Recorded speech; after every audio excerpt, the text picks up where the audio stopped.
Assalamualaikum dan salam Sarawak Maju Makmur bersama saya Hafizah Munirah Mahrab. Mulakan berita dengan laporan berikut. Sebanyak 7 buah sekolah mubalik dalam konstituensi Dewan Undangan Negeri Dun Kedup telah menerima dana daripada unit hal ehwal agama-agama lain Unifor berjumlah RM923,270 bagi fasa kedua tahun 2023. Penyerahan cek kepada guru-guru besar dan pengerusi lembaga pengurusan sekolah yang terlibat telah disempurnakan oleh Timbalan Menteri Industri, Makanan Komoditi dan Pembangunan Wilayah, Datuk Martin Ben di Pusat Khidmat Kedup pada Rabu. Bantuan dana yang disalurkan antaranya adalah bagi kerja-kerja membaik pulih dan menaik taraf bangunan sekolah, bilik darjah, bilik guru, makmal, pembelian peralatan teknologi maklumat dan komunikasi ICT, perabot serta naik taraf sistem bekalan elektrik dan pendawaian semula mengikut permohonan-permohonan sekolah terlibat. Untuk makluman, senarai sekolah yang menerima adalah Sekolah Kebangsaan SK St. Anthony Kawan sebanyak RM134,350, SK St. John Mantung sebanyak RM130,000, SK St. Jude Bunan sebanyak RM122,000, SK St. Michael Mongkos sebanyak RM127,000, SK St. Norbert Pound Gahat sebanyak RM141,000, SK St. Philip Bugu sebanyak RM134,920 dan SK St. Raymond Mujad sebanyak RM134,000. Berucap ringkas dalam majlis penyerahan tersebut, Datuk Martin yang juga Ahli Dewan Undangan Negeri Dun Kedup menzahirkan rasa bangga dan berterima kasih kepada kerajaan negeri kerana memperuntukkan dana yang cukup besar kepada Unifor dalam melaksanakan tanggungjawabnya agar sekolah mubalik di kawasan Kedup berada dalam keadaan yang selamat dan selesa kepada guru dan murid-muridnya. Beliau juga menasihatkan agar sekolah-sekolah yang menerima dana tersebut dapat menjalankan kerja baik pulih dan naik taraf dengan mematuhi setiap peraturan yang ditetapkan. Terdahulu pada sebelah pagi, beliau turut berkesempatan menyerahkan cek geran projek kecil luar bandar MRP kepada Jawatankuasa Kemajuan dan Keselamatan Kampung JKKK Kampung Sangai Empani berjumlah RM7,000 dan Biro Wanita Kampung Sangai Empani berjumlah RM4,000. Manakala JKKK Kampung Mantung Baing menerima peruntukan sebanyak RM2,000 dan Biro Wanita Kampung Mongkos pula menerima peruntukan sebanyak RM4,000. Dalam majlis sama, beliau juga melakukan penyerahan sijil lantikan semula kepada Ketua Kaum Kampung Sungai Aping, Samuel Jamor dan Tuai Rumah Kampung Kranji atas Siporon Belitong. Seterusnya, usaha melaksanakan projek transformasi luar bandar RTP ke setiap kampung yang memerlukan di kawasan Dewan Undangan Negeri Dun Terbeduk terus dipergiat. Dun Terbeduk Dr. Simon Sinang Badar berkata, pelaksanaan projek pasti akan ditunaikan mengikut fasa. Beliau berkata demikian ketika menyaksikan simbolik penyerahan projek baik pulih rumah panjang Kampung Tema Penggal dan projek bina baru jalan termasuk kawasan tempat letak kereta dan motosikal Kampung Sejijak, Mawang pada Rabu. Kos kedua-dua projek tersebut bernilai sebanyak RM250,000 dan dijangka siap dalam tempoh 4 hingga 6 bulan. Dalam pada itu, Dr. Simon turut berpesan kepada Ketua Kampung Tema Penggal supaya mencari tapak baru yang lebih sesuai untuk satu lagi projek iaitu projek bina baru Dewan Serbaguna Kampung Tema Penggal. Difahamkan tapak tanah yang dicadangkan sebelum ini adalah tidak sesuai kerana terlalu sempit dan curam. Sementara itu, Dr. Simon Sinang turut menyaksikan majlis penyerahan dua projek RTP di Kampung Reteh Karas dan Kampung Lobang Batu Mawang pada Rabu. Projek RTP berkenaan adalah pembinaan baru Balai Raya Kampung Reteh Karas fasa 1 dengan kos RM150,000 dan projek memasang jubin gereja Kampung Lobang Batu Mawang dengan kos sebanyak RM120,000 yang merupakan di bawah seliaan Jabatan Kerja Raya JKR Bahagian Serian yang akan dilaksanakan pada bulan ini dan dijangka siap dalam tempoh 1 hingga 4 bulan. Sementara itu, Ketua Kampung bagi dua kampung tersebut merakamkan penghargaan kepada pihak kerajaan negeri dan Dr. Simon atas pelaksanaan projek RTP bagi menambah baik infrastruktur dan prasarana untuk kegunaan masyarakat setempat dan komuniti mereka. Laporan selanjutnya, pangkalan data utama PADU dapat membantu setiap individu yang benar-benar layak menerima bantuan. Ia merupakan pangkalan data yang mengandungi profil penduduk warga negara dan pemastautin tetap di Malaysia bagi membantu kerajaan dalam melaksanakan dasar secara bersasar. Padu dibangunkan secara bersama menggunakan kepakaran dalaman daripada Kementerian Ekonomi, Jabatan Perangkaan Malaysia serta Unit Pemodenan Tadbiran dan Perancangan Pengurusan dengan kerjasama pelbagai agensi pembekal data. Daripada itu, wartawan Unit Komunikasi Awam Sarawak UKAS sempat menemu bual orang awam di Kuching bagi mendapatkan reaksi mereka berkaitan padu. Pada pendapat saya, dengan pelancaran padu ini, pihak kerajaan akan dapat mengenal pasti kumpulan sasar yang memerlukan bantuan dengan lebih terperinci, dan bagi saya, padu ini dilancarkan pada masa yang amat tepat.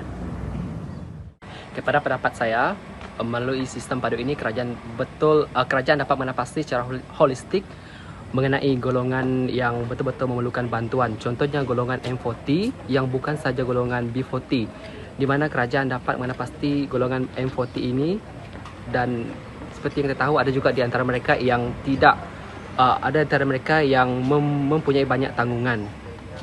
Dan secara selain itu, sistem padu ini juga dapat mendidik rakyat mengenai era digital, transformasi digital. Terima kasih. Pengenalan pangkalan data utama iaitu aplikasi padu yang diperkenalkan oleh kerajaan merupakan satu inisiatif yang baik selaras dengan transformasi digital negara.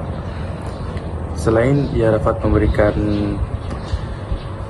satu cara untuk memastikan orang-orang yang berkeperluan untuk menerima bantuan ataupun insentif daripada kerajaan negara, ia juga dapat memberi kefahaman kepada masyarakat setempat mengenai transformasi digital. Beralih dengan perkembangan ini, tiang bendera Ibu Pertiwiku yang diiktiraf oleh Malaysia Book of Record (MBOR) sebagai tiang bendera tertinggi di Asia Tenggara dengan ketinggian 99 meter berpotensi menjadi satu lagi mercur tanda baru di tebingan Sungai Kuching yang mampu menarik kedatangan pelancong. Monumen itu telah dirasmikan oleh Premier Sarawak Datuk Patinggi Tan Sri Dr. Abang Abdul Rahman Zohari Tun Datuk Abang Openg pada ambang malam 2024. Menurut operator bot tambang Rosman Abu Talib, 45 tahun, tiang bendera itu akan menjadi tarikan baru di Kuching dan menyumbang kepada ekonomi Sarawak. Semenjak ada naik itulah baru tu, kami rasa dari segi mungkin ada tarikan untuk pelancong-pelancong masuk ke situlah, ke Sarawak tu. Jadi dari segi ekonomi pun kemungkinan boleh menaikkan ekonomi negara juga lah dalam pembangunan di Sarawak tu. Alia berumur 24 tahun juga senada bahawa tiang bendera gergasi itu menjadi tarikan untuk para pelancong datang sendiri melawat ke tebingan Sungai Kuching. And show untuk kita pun bendera Sarawak ya, so that tourist will nangga lah macamnya. Macam kebanggaan orang Sarawak lah macamnya. Sementara itu, pelancong dari Kanada Clement Rosso merasakan dataran Ibu Pertiwiku perlukan penambahan dari segi animasi untuk melakukan persembahan.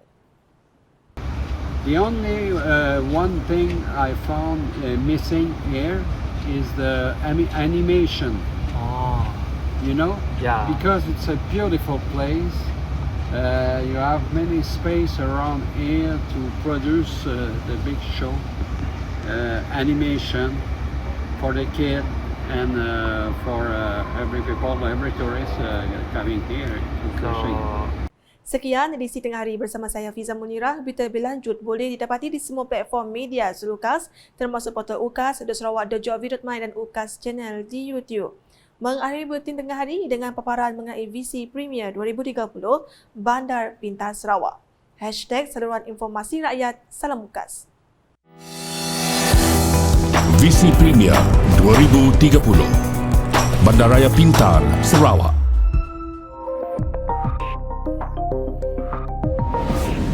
Sarawak sedang membangunkan Pelan Induk Bandar Pintar bagi kawasan-kawasan bandar yang akan mengutamakan kemampanan alam sekitar di dalam proses urbanisasi.